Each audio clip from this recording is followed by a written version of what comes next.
Welcome to your April GPU crisis update, an episode that I'm calling the best news yet. But this is a series where we cover some of the most important topics that affect GPU pricing and availability, so that you have a better idea of what your chances are when it comes to buying a GPU. And God, have we seen the tables turn, and I'm truly excited to show you the data in a bit. But we've been doing this every month since July, so check out the full playlist below. But this month, the month of April, we're going to be talking about some recent news that could have a positive or negative impact to GPU pricing and availability, including the fact that yes, GPU prices continue to keep dropping, both used and new. We're even seeing cards fall below MSRP in some regions, and in my opinion, we're standing on the precipice of the biggest GPU price crash in history, which is fantastic news, but also maybe unfortunately short-lived. Intel are also releasing their Arc GPU and why you probably won't care right now, and how Bitcoin and Ethereum prices are on the rebound following positive news and sanctions, making everyone who's looking to buy a GPU right now a little bit nervous. Then we're going to look at how our real-world market data has reflected last month's GPU news and trends to assess how high demand is and see if this month truly is the month of the GPU. Let me explain. So news topic number one. With the release of the RTX 3090 Ti firmly securing the top spot for Nvidia, AMD absolutely intensified back with the release of several new GPUs as part of their RDNA 2 refresh, ranging from the low-end and mainstream 6500 and 6650 XT to the ultra-high-end and enthusiast 6950 XT, which aims to dethrone Nvidia from the top spot with its outrageous clock speeds. And yes, apparently they will be coming in the Midnight Black variant, but postponed until May 10th. Typically, a story like this would go completely forgotten and nobody would really care about cards you can't buy. But with stock increases and price drops around the world, it's far more likely that you'll be able to get your hands on one of these at a reasonable price. But speaking of stock increases and price drops, let me show you this. So the second news topic I want to cover, but in more depth, is the fact that GPU prices continue to literally plummet while availability continues to rise. And no, we're not just talking about the used market, but brand new in-stock buy now listings of the cards you want. Let me show you. I'm going to leave some of the best examples in the video description for every model of GPU you're looking for if you want to pick one up or reference what we're talking about here. So go check those out. But when we take a look at PC Part Picker and Amazon specifically to track prices, we can see steep price drops across the board, even from official retailers like Newegg, Best Buy, and Amazon with Prime shipping. This is amazing news for those of you still looking to buy a GPU and what we speculated would be the logical next step after we reported on massive used market price drops. So obviously, if you're still after a GPU and you have the cash ready to go, it's buy time, right? Well, maybe. Honestly, I don't feel comfortable giving that much of a solid recommendation right now because, well, maybe the best way for me to explain it is for me to tell you why I would either bite the bullet now and purchase a GPU or wait. And then you can make up your own mind. First and foremost, prices are still inflated. Yes, they have absolutely dropped dramatically, both on the used market and the new market, compared to recent months. But I still consider them high when you factor how they should be priced. I'm not talking about all new models of an RTX 3080 should be sold at the $700 Founders Edition's MSRP, because that was a seriously aggressive target even before supply chain and logistics issues. But I would like to see most 3080 models getting closer to that, which they definitely seem to be heading in that direction. Which brings me on to the second reason why you might want to wait. Prices are expected to keep dropping. As availability continues to increase and sellers are having to compete at these lower and lower prices, this ultimately drives the price down. And we've seen companies respond to this, both officially and unofficially. Nvidia has told board partners that they are lowering their prices by between 8 and 12%, which should in part at least trickle down to the consumer. And Asus stated that they are dropping its prices by up to 25% because of the US-China tariff lift, which I can confirm with real-world street pricing. And because the tariff lifts have an industry-wide impact, I'm sure other manufacturers will cut their prices to a similar degree, or be at risk of being left behind. On top of that, Newegg have all but discontinued the Newegg Shuffle in terms of GPUs, with their last shuffle to feature a GPU back on February 22nd, I think, which I assume means Newegg are not a supply constraint for GPUs across the board. Even the newly released RTX 3090 Ti wasn't even listed in the Newegg Shuffle on its release date, which is a great sign in terms of stock and availability, with hopefully a positive impact to pricing. The end is nigh. And lastly, for some of the main reasons why you may want to consider not buying right now, products have life cycles. We're getting pretty close to the end of the product life cycle for both RX 6000 and RTX 3000, which means new GPUs are almost around the corner. RX 7000 and RTX 4000 are meant to be massive performance improvements over the current generation, and both are currently set to release at the end of this year or the beginning of next. So for those of you that have already been waiting for so long to buy the GPU that you want, why not just wait a little bit longer? Which brings me on to the reasons why you may want to consider buying a GPU sooner than that. No one knows the future.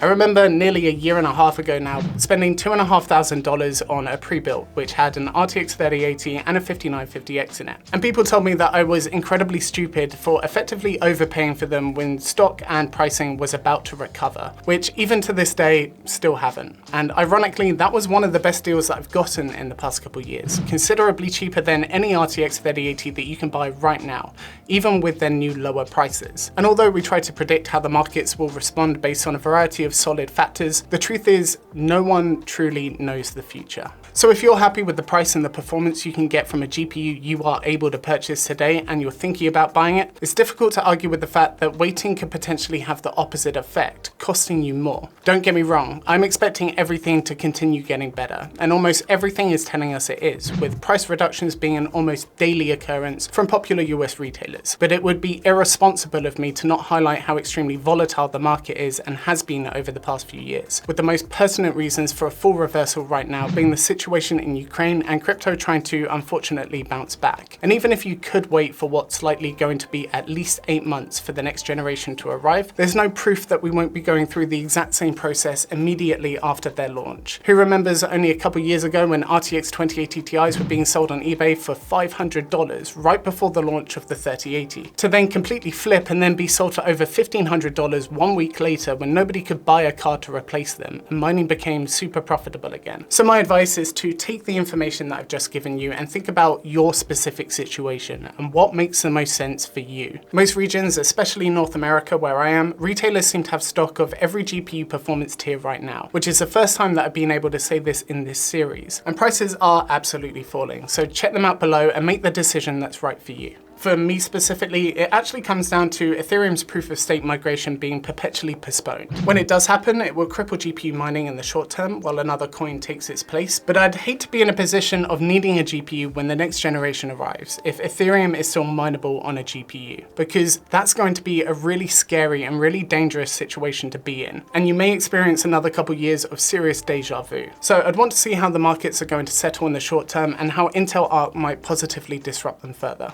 Speaking of Intel Arc, we need to talk about updates.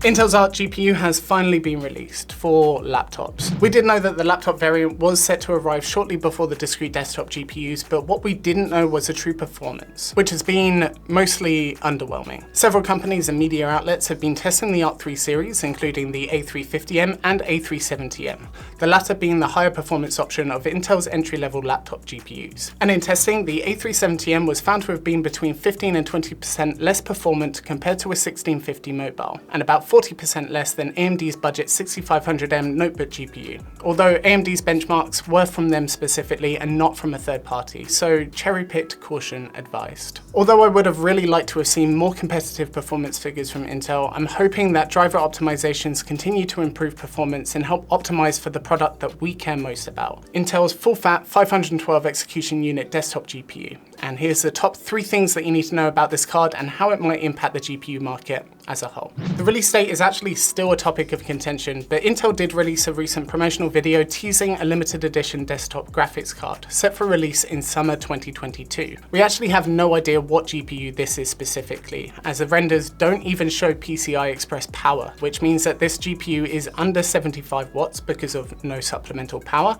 or the power connectors were just missing from the render. But as there have been several delays already, as well as leaks of driver instability and hardware issues for the desktop graphics graphics cards, it's hard to narrow down a timeline right now, but summer seems to be somewhat believable. As for performance, the performance is expected to come in around about the 3060 Ti or 3070 range, but early adopters may be hit with the aforementioned driver instability and bugs, so watch out for that as we pray that Intel remedies this. When it comes to pricing, little concrete information has been released about this, but we do know that it's meant to be competitively priced compared to the competition from both Nvidia and AMD, which puts it around the $400 to $500 mark, which it has to be competitive, especially as the market simmers down and GPUs return to normality. But with Intel joining the GPU race, this opens up another option for graphics card buyers. And even if you had no intention of buying an Intel GPU ever, the impact from another player in the game means more availability for everyone, freeing up demand of the cards that you want. So I'm allowing myself to be excited about this, and I hope that Intel fixes any issues before release, as we really do need more competition in the GPU space. But now for some potentially scary news as we cover the real world data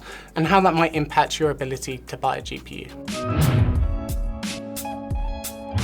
Over the past month, we've seen both Ethereum and Bitcoin rally hard following recent news, which is alarming for gamers. Bitcoin is up about $5,500 or 14%, and Ethereum is up by about $650 or just over 26%. We obviously keep track of Ethereum pricing because it's the most profitable and most common coin to mine on a GPU right now, and Bitcoin is a good indication of how other coins are doing. But the reason why you should care a lot about this, at least right now, is because it does go hand in hand with recent reduction in GPU prices, and if Ethereum especially continues to become more and more profitable, which we can see that it has using our profitability chart here, this could mean a renewed interest in GPUs and bad news for gamers who are just wanting to buy that GPU that they've been after for like a year and a half now. But the next question that we need to answer is, how have the markets been reacting given the fact that they're typically a month behind? Let's take a look at that now. So what about the used markets and why should you care? When we take a look at every single RTX 3000 and RX 6000 series GPU sold on eBay for the month of March, it shows absolutely fantastic news. This is the third consecutive month of consistent price drops across the board, likely because of scalping and mining becoming more and more risky to invest into. And I'm going to put all of the data on screen for you now while I talk about some of the biggest price drops in the lineup. The average RTX 3000 series GPU has dropped in final sale price by 11.48% for the month of March. An RX 6000 series dropped by an average of 15.67%. This is a 3-month streak in price reduction for RTX 3000 and 4 months for RX 6000. RTX 3000's biggest price drops came from the high end, the RTX 3090 and 3080 Ti at 15.76 and 14.15% respectively. But every RTX 3000 GPU dropped in price by at least 9% compared to last month. However, RX 6000's biggest price drops came from the low to mid end, with the 6500 XT dropping by a staggering 21.89% and the 6700 XT dropping by 17.62%, with every RX 6000 series GPU dropping by at least 12%. In terms of recommendations, the RTX 3070 Ti is actually looking like a pretty logical choice this month for gamers. It comes in at $400 less than a 3080, but only $30 more than a 3070. And as per usual in this series, the cheapest legitimate RTX 3080 that we can find is, for the first time ever, under $1,000, which is great news. It's $997.30 with shipping, to be exact. That's over $250 less compared to last month. This is truly fantastic news, as used market prices plummet and basically wipe out GPU scalping completely. And the fact that we're also seeing new prices fall also, with availability being higher than ever before. So it's worth keeping an eye on some fantastic used market deals as time goes on, getting that GPU considerably lower than MSRP, as markets become overwhelmed with higher than ever stock levels. But now we need to talk about something pretty important, and honestly, I need to get your input on it. Let me explain. So with stock on the rise and prices being smacked down like a badly received joke, this month has probably been one of the best months in terms of people finally being able to get a GPU. And the best part is, prices are expecting to continue to fall with the release of new cards from both AMD and Intel. The only thing that I recommend is don't forget to keep a close eye on crypto pricing and Ethereum profitability until this is fully over. But that begs the question, What happens to a GPU crisis update when there is no longer a crisis? We've been doing this for almost a year now, and that's where I need your input. As far as I can tell, you guys seem to really appreciate the style and the depth of these updates. So my idea is to turn the monthly GPU crisis update into PC hardware and tech news. We could probably do more than one a month, but we would likely lose some of the depth per episode, and I would want to at least make one other type of video per month on the channel to keep it spontaneous here. But let me know what you think in the comments section. Any and all suggestions are definitely welcome. I am genuinely interested. But thank you very much for watching. Get subscribed, turn on notifications, or at least check out another video before you decide. I'll have some recents in the video description and the comment section for you to check out. Otherwise guys, a like is always appreciated, and thank you very much for watching. I hope you have an amazing day.